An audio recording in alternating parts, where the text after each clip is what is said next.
What's going on, everybody? Welcome back to the channel. In today's video, we're gonna go over the overall market. It's been some crazy weeks. I mean, it's literally been like a crazy past. I don't think there's been a boring week in so long in the stock market. It's just been like insane, and you really gotta stay on top of the market because you're gonna get destroyed out here if you don't have a plan when you go into things. We'll talk about the stock market. Maybe we'll touch up a little bit about the crypto markets and things and seeing my opinions going into next week's.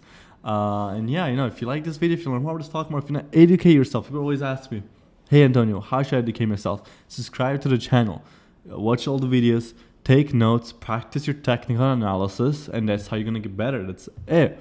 And I just want to point out, if you're looking into the options, yes, options. We just released the options course. It's $200 off, guys. It's $200 off. You get a free year of chat room. So that's pretty much, you're getting the chat room for a full year. That pays for the course and much more. Make sure you go out and get that right now. We just released it this week, so just want to tell you guys, I rarely ever mention any of the programs on the channel, but this top link, it'll be in the description below. If you guys want to go check that out, go check that out. All right, well, let's get straight into the S&P 500.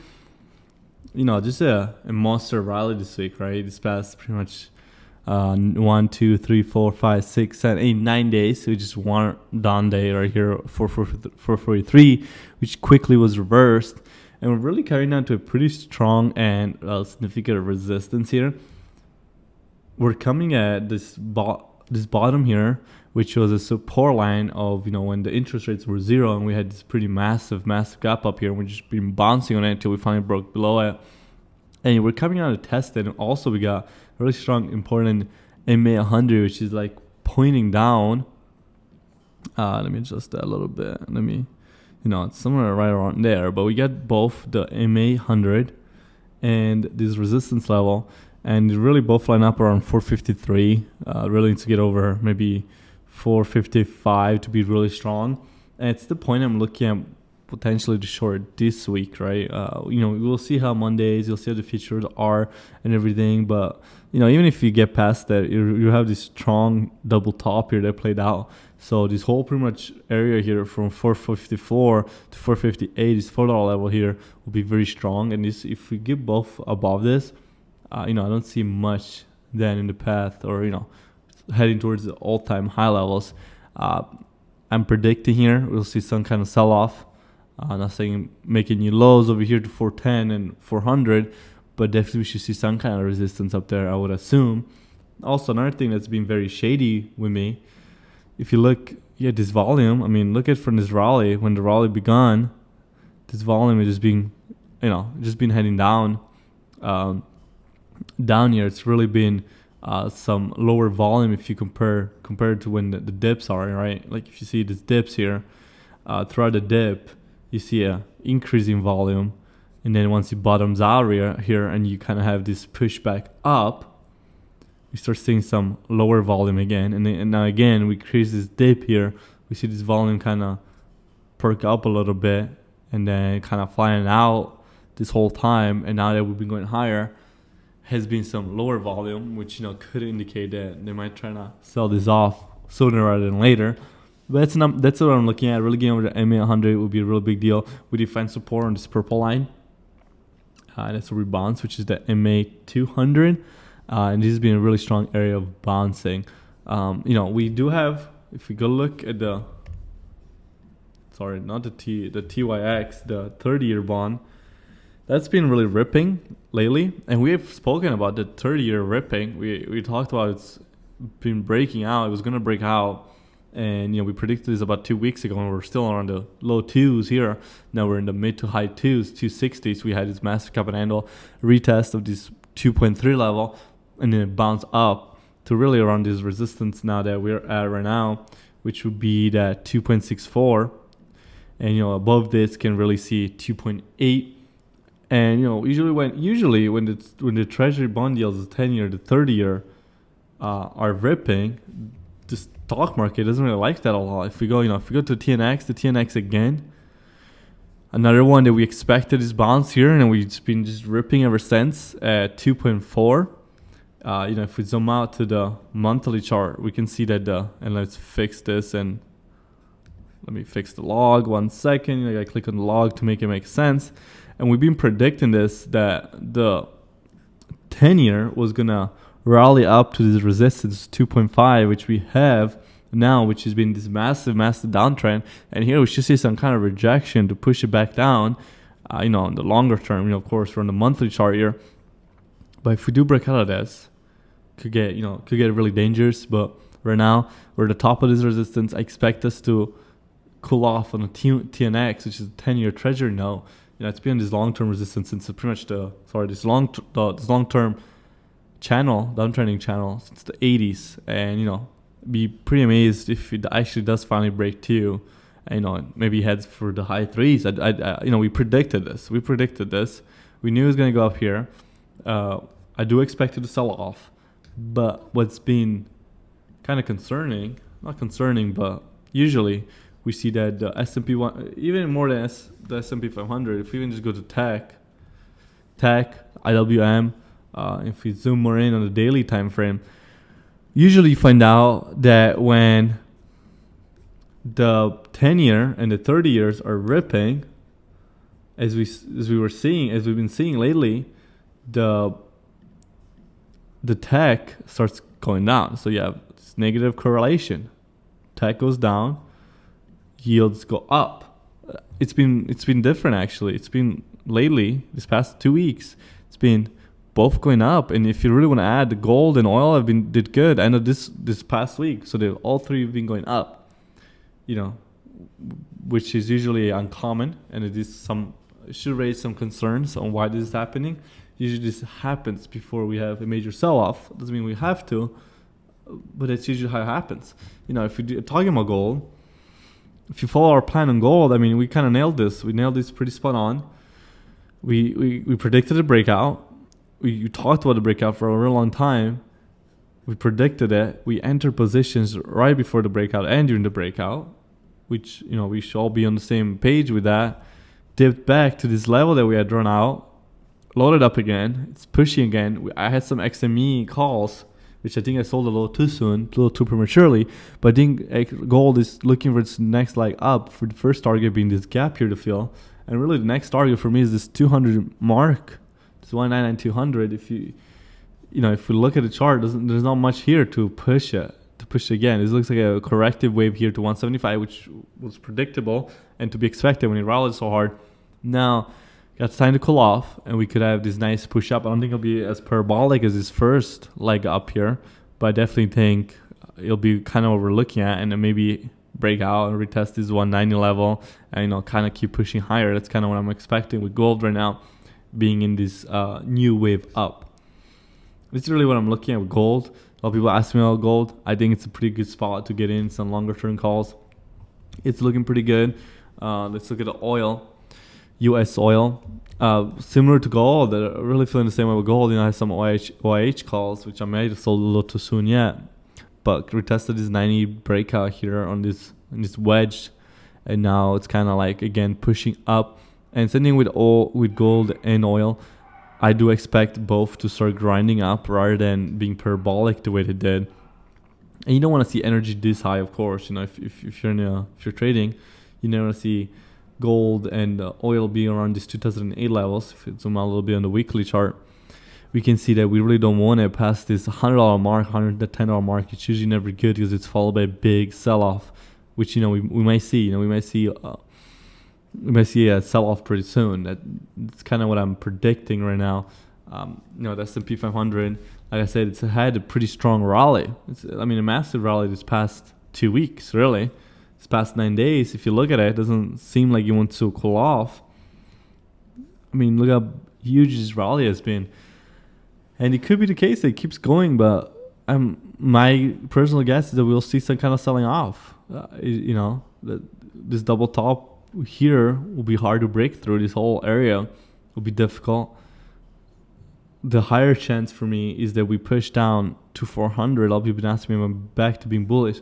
I was never not bullish, and I've made this pretty clear. Until we fall off, really this secondary trend line here, and really this third, but mostly the secondary trend line here, I'm I'm still bullish. I've said that. I said I've been bullish for it the whole time.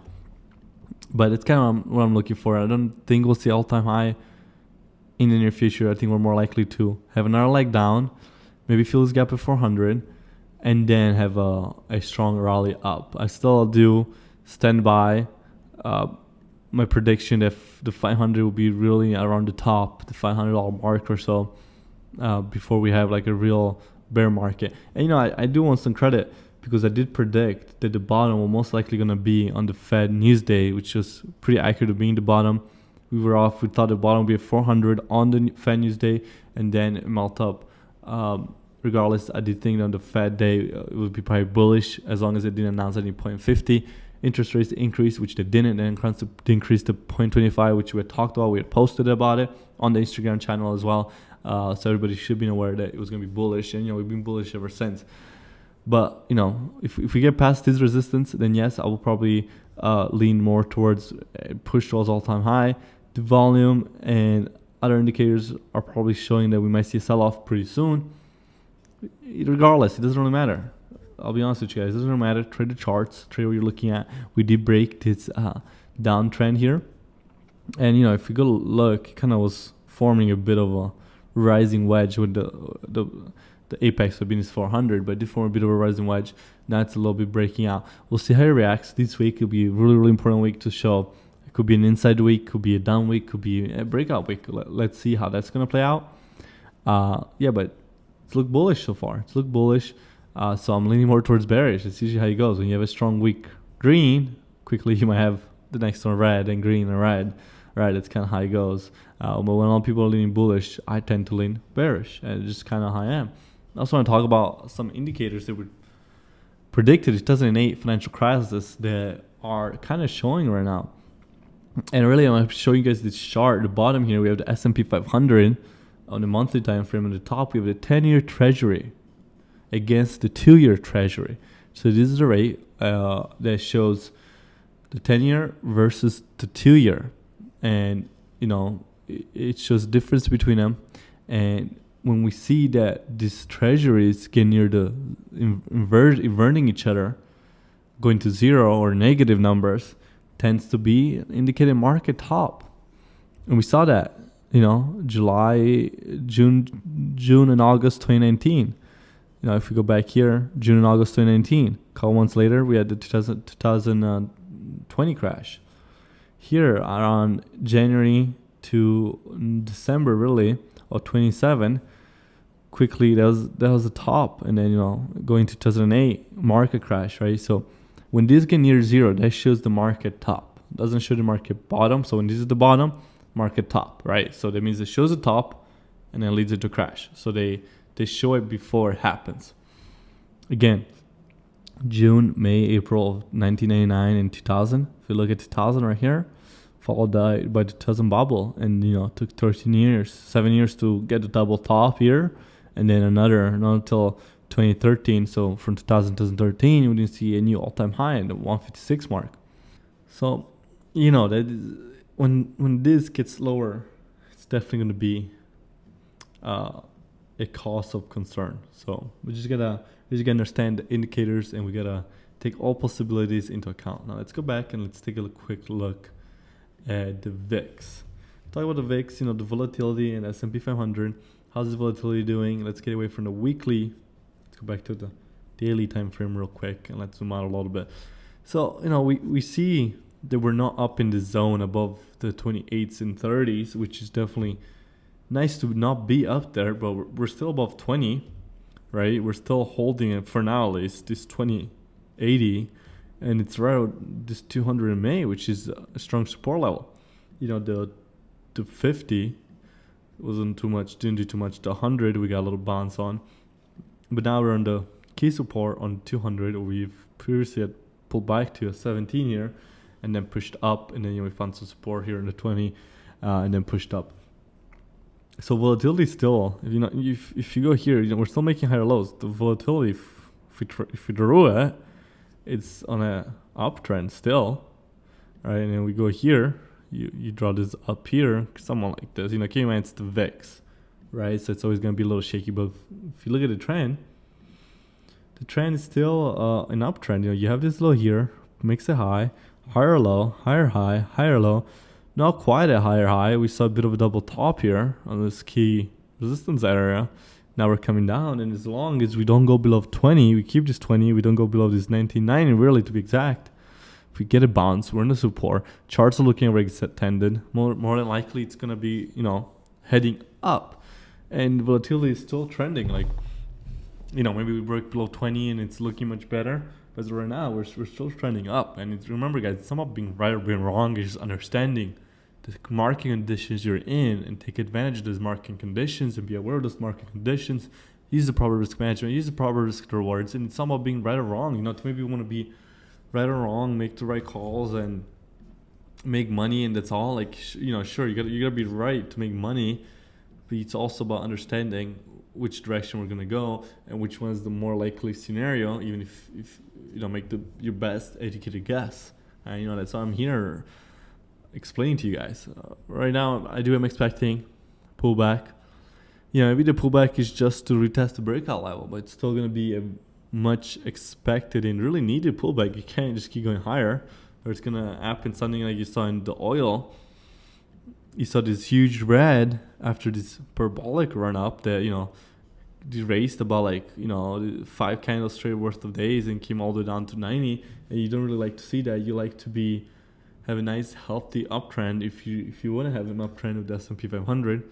So, you know, that's the things you're looking at. If you're looking at the IWM, again, rejected, looking a little weaker in the SPY, rejected off this resistance, came down and now building a little bit of a flag. Could see something here as it is building a little bit of a flag, and could see a little breakout and maybe finally push above this strong resistance. But as of right now, again, rejected. Take a look at the triple Q real quick, which you haven't even looked at. You know, looking better, like just like the SPY, just a little, maybe a little bit worse. Still below the hundreds. You know, 100 is about to cross the 200, which would be pretty bearish. That of itself probably in the coming week. You know, unless it makes a strong push up again. If it has another couple inside or right days, this will keep coming down and probably keep pushing down tech stocks. But you know, that's kind of what we're looking at for today, overall state of the market. And yeah, have a good rest of your day, guys. And remember, hit the like button, subscribe button, educate yourself. Watch the rest of the video, watch technical analysis video. I want to plan to do a lot more of those. And I'll see you guys in the next video. Peace.